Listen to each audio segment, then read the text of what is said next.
All right, let's take a look at products in our store.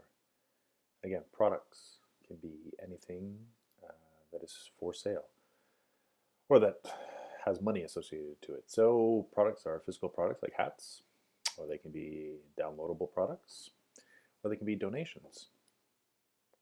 They can also be event registrations. We can manage our products much in the same way that we do all of our other content. We can drill down and find all the information that we're looking for. We can also bulk manage products, bulk manage by deleting the products. We can view, edit, and delete the products here. We can see the title, the type of product it is. This one's a donation. Again, this one's a product. It's a sample physical product. The SKU, the actual title, we can go, this is where, this is the actual title of the product it's attached to. So we can actually see that this is attached to a page because remember there's a product display and a product. And so this is actually the product on the back end and the front end is the product display. We can see the price. All donations will say $0 because it's a variable amount. The amount of stock, if there is stock attached to that type. When it was posted at update, if it's active or inactive, and this is really important. So if we take a look at this baseball cap, let's go look at it at the front end.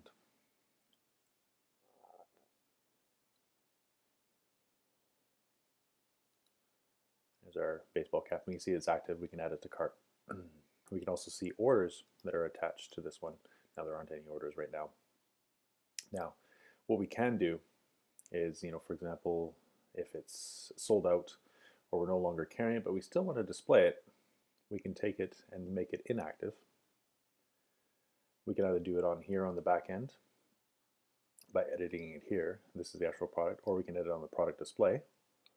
Hit the edit. Oh, that's the wrong one.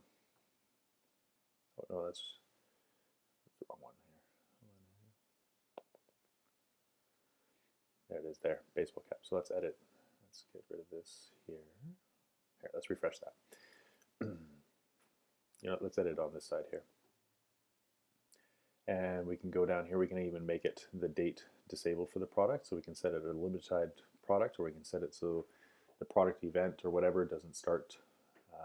It's not available till a certain date. We want them to be able to see it. So we can click on disabled. We can save the product. And if we head back, we can take a look at the actual baseball cap once that's saved. We can see that the product's still there, but it's not available anymore, which is good to keep the product attached to the product display, because then you can be able to see the orders or the map of where the orders have come from. If you remove it from this by editing it and removing it from the section there, you won't be able to see the orders that are attached to this one product. You will be able to see them when you go into your store orders. You'll be able to filter it by that product type, the baseball cap. But in this case, it's a nice quick way to find out what products are available. So let's go back and just inspect those product types again. Take a look at that baseball cap.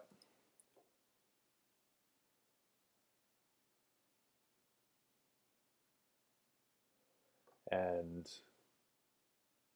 creating a product is covered in another video tutorial, but this is on creating, this is managing products on the back end. Or prices are variable, whether or not it's taxable or non-taxable. So like a donation would be non-taxable, and unless you're collecting taxes, then obviously we'll set that up beforehand. You'd make sure it's taxable. You can also disable the stock for this product, or put the stock amount using round numbers. And of course, data enabled and disabled, we've already discussed inactive and inactive. And if you wanted to put a login for what you've changed this information to, then you'd be able to see all the revisions of this product over time. So if you've changed the price over time, you'd be able to see it in there. Heading back over to the product area, so store products.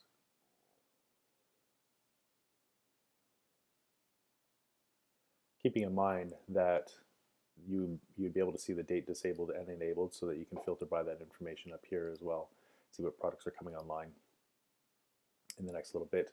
Of course, some of them don't have images, and you can also export this information to a CSV file to be able to manage your products, in store, or just to kind of have a general overview of a nice report of what's happening. Anyways, thank you very much for watching.